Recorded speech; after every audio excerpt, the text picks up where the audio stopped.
gonna learn how to make cyberpunk music. All right, first things first, start with a nice rock style drum beat. Okay, next, bass. Distorted, arpeggiating leads. Sometimes they sound like guitars.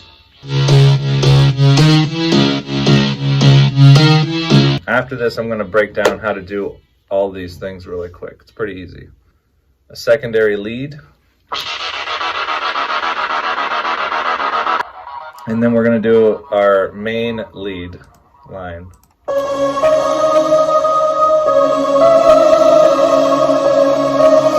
Then we have some sound design elements and stuff.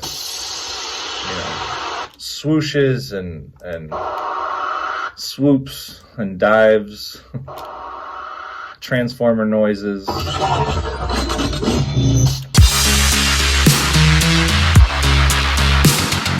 So, okay, let's go back to the drums. They're pretty simple in theory. To get the right big sound that you really need, you might have to do a little searching for the right samples and stuff like that. What I got going here, it's a pretty straightforward 4 on the floor, like rock beat. There's no real rocket science there, but I will say the layering of your snares and things like that make a huge difference. One of our snares, for instance,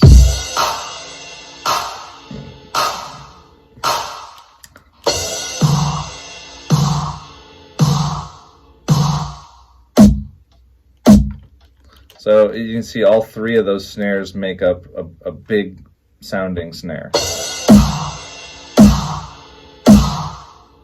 That's what you want. You want something real big for this kind of music. So, and then, you know, every 8 bars you might want some sort of change, like hi-hats, and then eventually maybe, you know, beef it up each level. Okay, next we're going to go to our sub bass. Sub bass, again, you know, you can keep it pretty simple. You definitely want that low 808 style bass or anything that has hits in that sub range. Experiment with your own. Mine by itself sounds like this. Old school techno and house and stuff, they used to have this distorted 303 sound. It would come from a sequencer. It sounds kind of like a guitar. That's the best way I could almost describe it. I like to stereo pan these like a guitar as well. If you look back at one of my past videos, I show you how to make guitars, you know, real big, wide sounding guitars. Put one left, one right, and now you're gonna have a huge stereo sound. And that's what they do. It's not just something I made up. It's something that's done in the industry, and professionals widely use this trick. In this case, I have my left synth, or 303 if you want to call it that, but this is our, you know, rhythm synthesizer.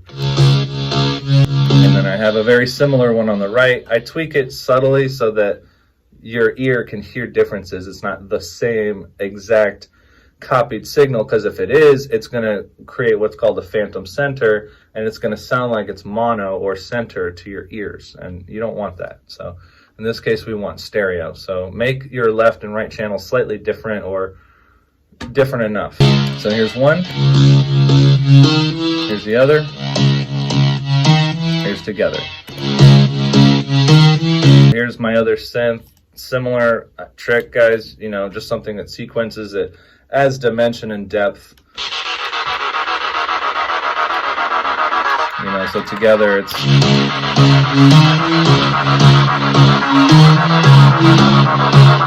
you want some sort of lead sound, you know, with this kind of music that really elevates it to the top.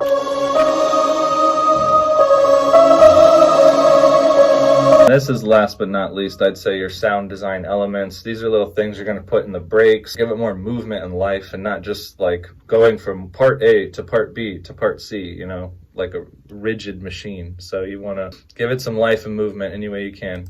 So that's pretty much it, guys. I've been putting these videos out once a week. Let me know if you like them or if they're helpful. Anything you want to know, spend less time in the videos, more time in the videos. If you see stuff that I'm doing that you're like, dude, that's cool, but try this, I am all open to that. I love that stuff. So comment, share, like, whatever. Subscribe. All right. Have a good day, guys. Take it easy.